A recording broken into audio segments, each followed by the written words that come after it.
L'herméneutique est l'étude de l'interprétation, particulièrement des textes. Elle se concentre sur la compréhension du sens derrière les mots écrits, le langage parlé et les symboles.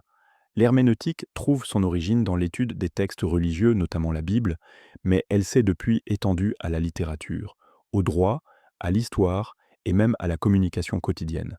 L'objectif principal de l'herméneutique est de découvrir le sens voulu par l'auteur, le contexte historique du texte et comment il peut être interprété aujourd'hui. Un premier exemple d'herméneutique est l'interprétation d'un document historique. Un historien peut examiner des lettres du passé en tenant compte non seulement des mots, mais aussi du contexte culturel et social dans lequel elles ont été écrites. Par exemple, l'interprétation d'une lettre de la Première Guerre mondiale nécessite la compréhension des tensions politiques de cette époque. Un autre exemple est l'analyse littéraire. Lors de la lecture d'un roman, un étudiant peut utiliser l'herméneutique pour explorer les thèmes, le symbolisme et l'intention de l'auteur. Par exemple, avec un livre comme Germinal, le lecteur peut interpréter comment les personnages et leurs actions reflètent des problèmes sociaux de l'époque. L'herméneutique est également utilisée en droit. Les juges et les avocats interprètent les lois et les documents juridiques pour les appliquer aux cas modernes. Une force de l'herméneutique est son accent sur le contexte. Elle apprend aux gens à voir au-delà de la surface des mots et à considérer les facteurs historiques, culturels et sociaux qui influencent le sens. Cette approche mène à une compréhension plus profonde des textes et de leur importance. Une autre force est que l'herméneutique favorise la pensée critique. En demandant aux individus d'analyser et de questionner les interprétations, elle aide à développer des compétences en raisonnement et en argumentation. Une troisième force est son adaptabilité. L'herméneutique peut être appliquée à de nombreux domaines, de la littérature et de l'histoire au droit et à la philosophie.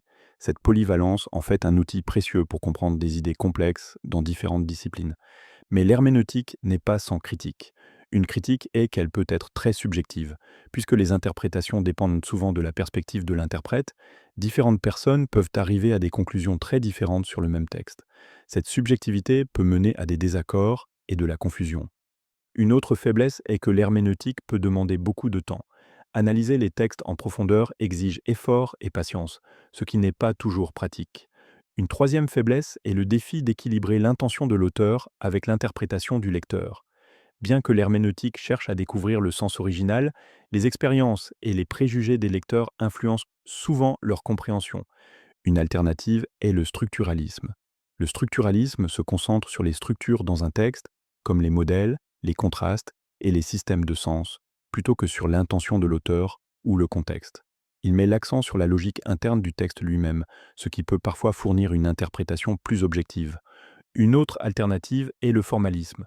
Le formalisme est l'étude de la forme d'un texte, de son langage, de son style et de sa structure. Cette approche peut simplifier l'analyse et aider les lecteurs à apprécier l'art de l'écriture. Une troisième alternative est la théorie de la réception. Cette théorie souligne le rôle du lecteur dans la création du sens, plutôt que de chercher une interprétation objective. Cette approche valorise la diversité de pensée mais peut manquer de cohérence.